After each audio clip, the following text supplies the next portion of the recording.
Je m'appelle Jean Ivray. J'ai une exploitation d'environ 70 hectares. J'ai suivi des études agricoles dans un lycée agricole. J'ai fait un bac STAE. Le métier d'éleveur, à mon avis, c'est une affaire de spécialisation. On a la filière reproducteur et une filière pour engraisser les bêtes, on va dire. On a le secteur œuf, le secteur volaille standard et ensuite la volaille label qui se décline en filière bio. On peut avoir un abattoir chez soi aux normes et vendre sur les marchés ou alors à la ferme. Après c'est un choix personnel, si on a le temps de faire ça, il n'y a pas de problème. Élever des volailles, c'est de recevoir donc les poussins à un jour, de les faire grossir jusqu'à son âge d'abattage suivant les souches. Ensuite, c'est tout le cycle de la croissance. Il faut prodiguer des soins, ça va être des vaccinations par exemple ou des vermifuges. Ensuite, c'est l'observation des animaux, aller dans le bâtiment pour surveiller et regarder le comportement. Et c'est là qu'on apprend vraiment notre métier. Il faut entretenir les locaux au niveau de l'environnement et puis un souci d'avoir aucune nuisance avec les riverains, ce qui pourrait nous apporter une mauvaise publicité pour notre production.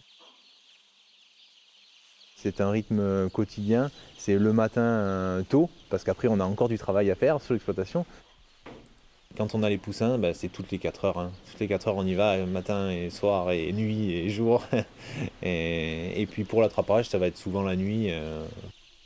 C'est une disponibilité à 100% pour l'élevage et au détriment de la vie, de la vie de couple, de toute façon, ça c'est sûr.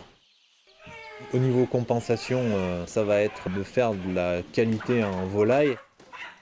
Puis surtout, on arrive à vivre, à avoir un bon revenu complémentaire de l'exploitation. Ça lisse une trésorerie, tandis que quand on était en production végétale, on avait des pics au niveau trésorerie qui étaient catastrophiques.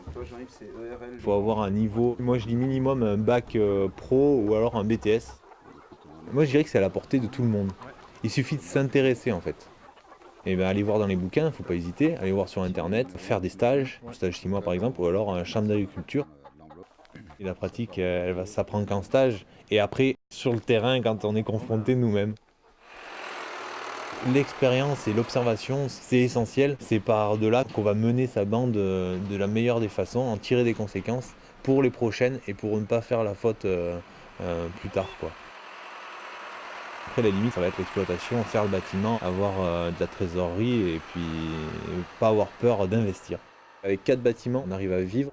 Ça fait à peu près 80 000 animaux dans l'année, quoi. Ça commence à faire un gros volume. Après, on fait plus que ça. Ce métier, je le considère dur, c'est exigeant au niveau du physique. Il faut avoir la robustesse parce qu'on est tout le temps en train de se baisser, avoir de l'endurance aussi. Et puis après, les heures de travail, la poussière, être disponible. L'alarme, elle sonne à 2 h du matin, il faut y aller à 2 h du matin, quoi. Et après, il n'y a que la passion pour être éleveur. Moi, je vois pas. Dans ma vie, ça va être mon travail et ma famille après. Il vaut mieux que ce soit ma famille et mon travail après. C'est vrai que le travail, il me bouffe cette priorité en fait, parce que je veux trop bien le faire, je crois. Je suis quand même heureux. Non, non, très très heureux.